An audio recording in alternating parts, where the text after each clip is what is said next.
Hey y'all, welcome back. Well, it's reality check time. Uh, there's no discussion or video about growing a garden in South Louisiana without eventually talking about rain. It rains here more than any place else, and I'm not just saying that, the statistics bear it out. If you look at the maps, the images from space and Google Earth, you'll see that South Louisiana and along the Gulf Coast is a patch of green. When it rains, it rains. So this presents challenges for sure when you're having a garden. We have a beautiful late winter, early spring, and things get growing, things are producing. But then, with all this rain, it's not just veggies and flowers and fruits that are growing, it's grass and weeds. And even the good plants, they just get out of control. In some cases, they get too much water. So I'd like to go over some of these challenges and show you some of what we're looking at. And also, it's not all somber. We got some good things going on, and I'd like to keep you up to date on what I've been doing, what I recently planted, and what I took down. So stay with me in rainy Madisonville, Louisiana. You see all these weeds, all this grass. That wasn't there a few days ago. It's just because of all this rain. And I mean, it just shoots up. We call it devil grass.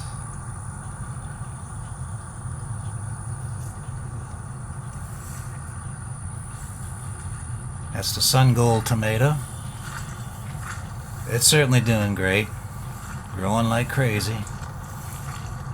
Almost out of control. And take a look at this. This is the muscadine vine. It's growing over the fence. I hope my neighbor doesn't mind. I have to trim that. But we got 1,000,000 muscadines on it, so that is something to look forward to. But just look at that. That's one. That's one vine. That's the asparagus bed I'm going to be talking about in just a minute.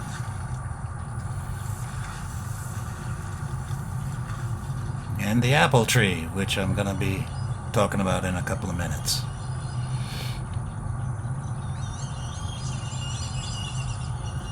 But I just wanted you to see how everything is just growing wild. And, look at the ground is so wet. And the grass is growing like crazy. The weeds. Look at that. Oh well. Got some work ahead of me. That's alright. Good exercise.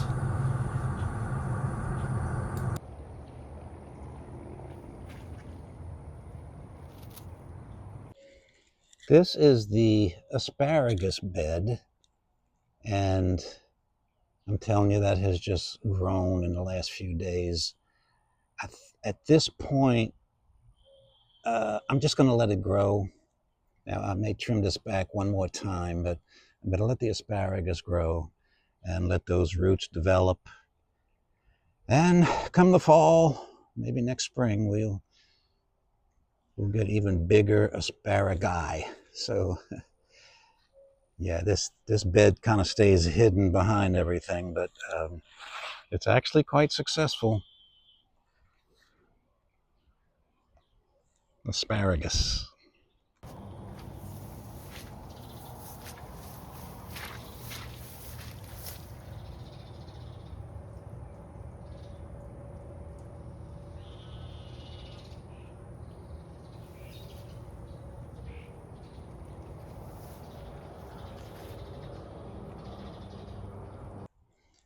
And guess what, y'all? The apples are turning red. I don't know if they're as beautiful as the ones James Perjoni comes up with, but you know,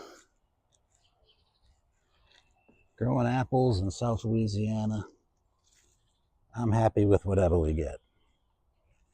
And I did taste a couple of them. They're quite sweet. The ones at the bottom are ripe, and as you get up top there, they still got a ways to go. So, yep, I admit it. I'm proud of this guy. Apple tree in my backyard. Pretty cool stuff.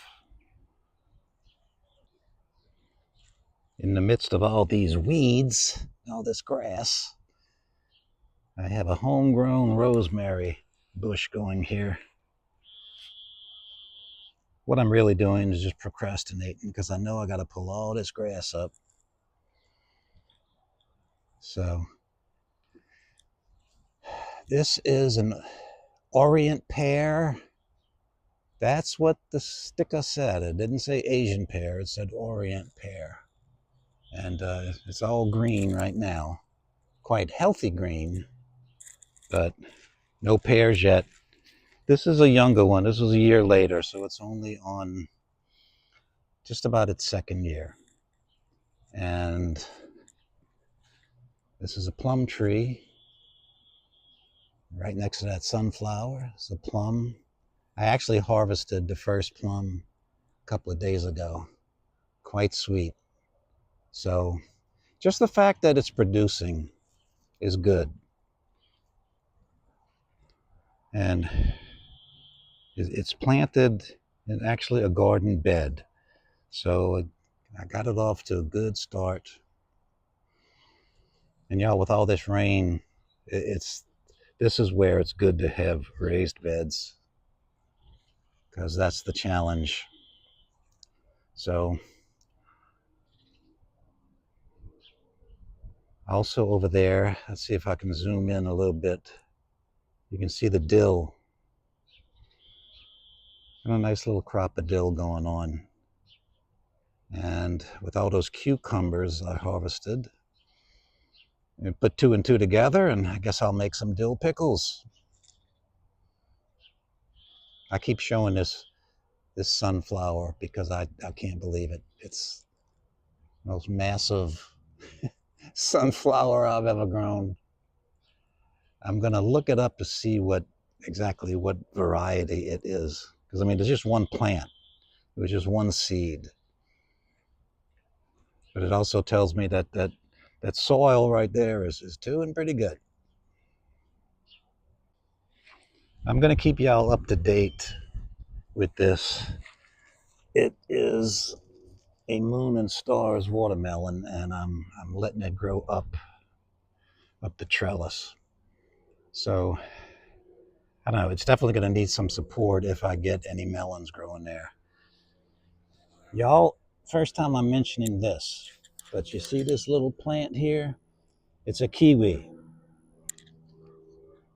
Now you need a male and a female, and when I bought this from Tractor Supply, I planted them both, and then we got a frost, and the female, or maybe it's the male, frankly I don't know, but it didn't make it because it's succumbed to the frost. So I'll probably have to get a mate for this kiwi plant, but that would be so cool if we can get some kiwis. All right, so this is my pumpkin experiment. I got 3 planted here. Jack-o'-lantern, Jarradell, Big Macs, and I'm going to try to get them growing up that trellis. And I will keep you up to date with all interest. It's going to be a challenge. I would say it's 50-50, and because of all the humidity and rain that we get. But if I can keep them dry, if I can keep them on the trellis, I think I have a chance. And then on the other side, boy, you almost like bell peppers around here. Well, yes, we do. And this one's in a grow bag. More bell peppers. I'm gonna make some spaghetti sauce soon with this basil and with the bell peppers and with the tomatoes and with our onions and our garlic. This guy sprouted on its own. Volunteer. It looks like a pumpkin, maybe a squash. I'll let you know. And to no surprise, if this is your first time watching me, take a guess what this is. Sweet potato vines. And they grow like crazy. In fact, they grow so crazy, that's why I tried putting them on a trellis. So we'll see. It's going to be a battle for this trellis. The pumpkin's over there and the sweet potatoes here. We'll see what happens. We'll see who wins out.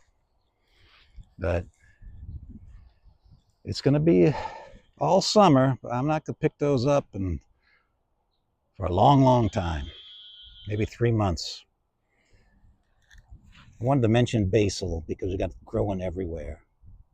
I mean, these suckers, they're borderline invasive. I think basil in Louisiana is a match made in heaven with the heat and humidity. So what I'll end up doing is drying most of it. And to tell you the truth, a lot of it's going to just go in a compost pile. A couple of videos ago, I pulled up, I should say, the carrots and purple tomatoes and planted some corn. And look what we got. They're coming along nicely. And the heat certainly doesn't bother the corn. And it's raised bed. So I don't have to worry too much about their feet being soaking wet. So I'm looking forward to seeing what happens with this corn. So much fun to have your own corn. Now check this out, y'all. These are 2 watermelon vines. I'll mention the rain again. Once it starts raining, these plants, they just explode. I could stand here with a hose and water it for an hour, and it won't do the same thing that natural rain does. So, and I just know we're going to get some watermelons out of that. In fact, you remember I showed you a baby a while back, and look what's coming. Moon and stars. This cantaloupe is almost ready. Got several of them. Definitely have to keep these off the ground. This is sitting on mulch. Because if those cantaloupes sit on the ground, I mean, the bugs will devour them. The vines are looking a little sad. I think what it is just too much water, too much rain. But I'm going to hang in there as long as it's producing. We got to look at this guy just hanging there. And remember, I got one more pumpkin. That's a jack-o'-lantern.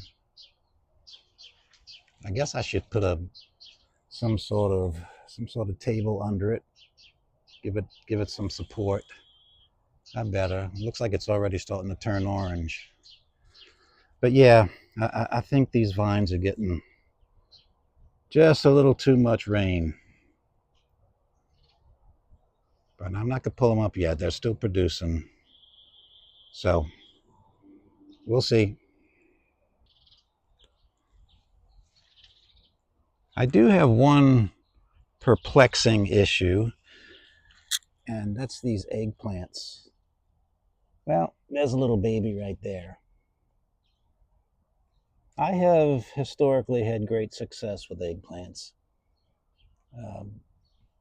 Maybe they're just taking its time. It's because when I think about it, most of the eggplants I get come later in the summer. So maybe they're just biding their time. Maybe they need some heat. But so far, no eggplants. There's my apple tree, and oh, these poor daisies. I love them. If you didn't hear me in an earlier video, these daisies were a pack of 10-cent seeds from Dollar Tree. So I'm proud of them. But the rain, the constant rain has really beat them down. We've cut quite a few of the flowers already. So I'll prop them back up, maybe prune them. But again, it shows that the soil is good. The bees love them, that's for sure. Let's take a look at how the peppers are doing. Banana peppers. I've been giving them away. And look back up in here. Big mamas. Bell peppers. We're gonna hope that the things dry out because yeah, they don't like to stay wet too long. But I tell you, it's been a great year for bell peppers. And that's good because we eat them, we use them, we cook with them. Take a step back and see where we're at. Flowers, fruit trees, bird bath, a tangerine tree that just will not give me any tangerines. But I'm not giving up on this guy. I'm gonna give him some time. Fruit trees, I tell you, they have their own personality. You just never know what they're gonna do. And the tomatoes, everybody's favorite crop. Tomatoes, like overnight, they started turning red.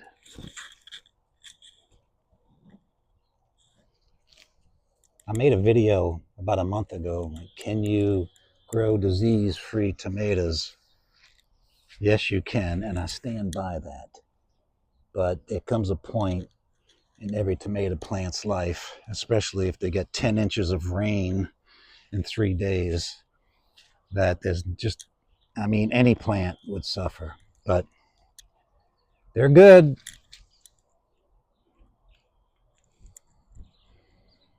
Creole tomato.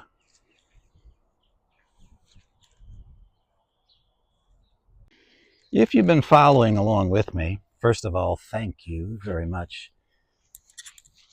Do you remember I planted some seeds in this bed? These two guys right here, Jarrahdale pumpkins. Really nice looking, handsome pumpkins, gray, an orange stem. We love to grow them. Cinderella, I don't know if that's the official name, but Cinderella pumpkin, just for fun. And this is the Super Sugar Baby. So they all coming along. And that's my homemade compost that I have as mulch. Doing a good job. And check it out. That grass coming up. We call it devil grass because you can't kill it. There's nothing good about it. By the way, if we look over here to the left, another little apple tree. I had this in a well, they call it a barrel, whiskey barrel that you can get, I guess, Home Depot. But then eventually I took the barrel away, took it out the barrel and put it in the ground. And not doing quite as well as the other one over there, but producing apples. So I'm not just going to show you the good things. This poor guy here. Oh, shoot, I actually forget. Yeah, it was a peach tree. And I think what happened, I mean, look, it's just slop. In fact, I don't have to think. I'm fairly certain what happened is just doesn't have enough good drainage and just drowned. So it's unfortunate, but nature's way. So maybe you can understand a little bit better why I put these trees, this pomegranate tree, in raised beds, and over there put fruit trees and garden soil, because they'll never make it. We tried. They just don't make it once May, June, and July come around, and we get flooded. And remember my little round Vigo garden here? Well, it's looking pretty sprawled out there. The lettuce, yeah, it's going to seed, but guess what? We've still been picking these leaves just for sandwiches and salads. Still good. And I'm gonna prop this up. This is another sun gold. I just let it go. And everywhere I go, I gotta show you the bell peppers. It's really unbelievable. I'm not taking it for granted because I've had many a season where I did not have good luck with bell peppers. But not this year. Not this year.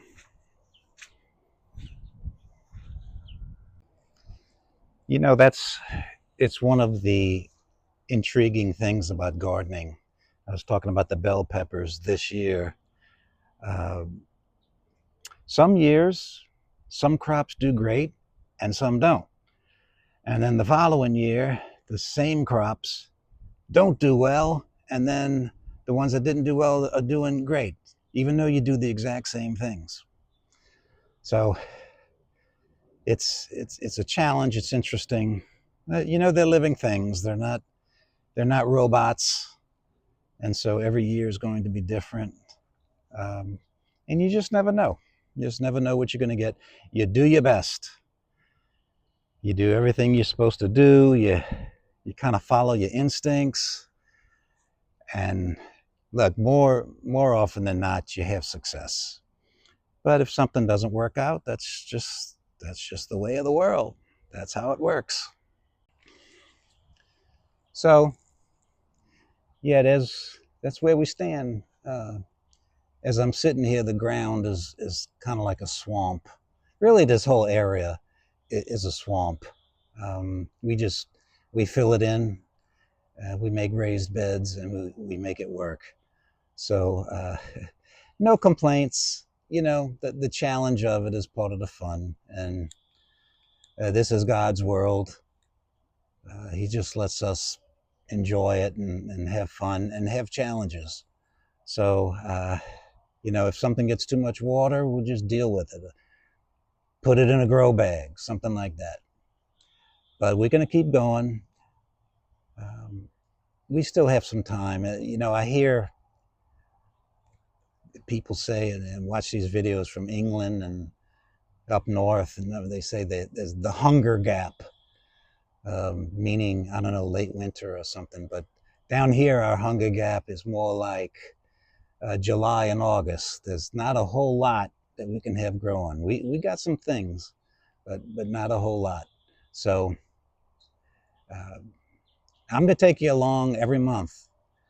But we just to let you know, we're definitely getting into a challenging phase, and most of my gardening, quite frankly, will be pulling up weeds and trying to dry some plants out.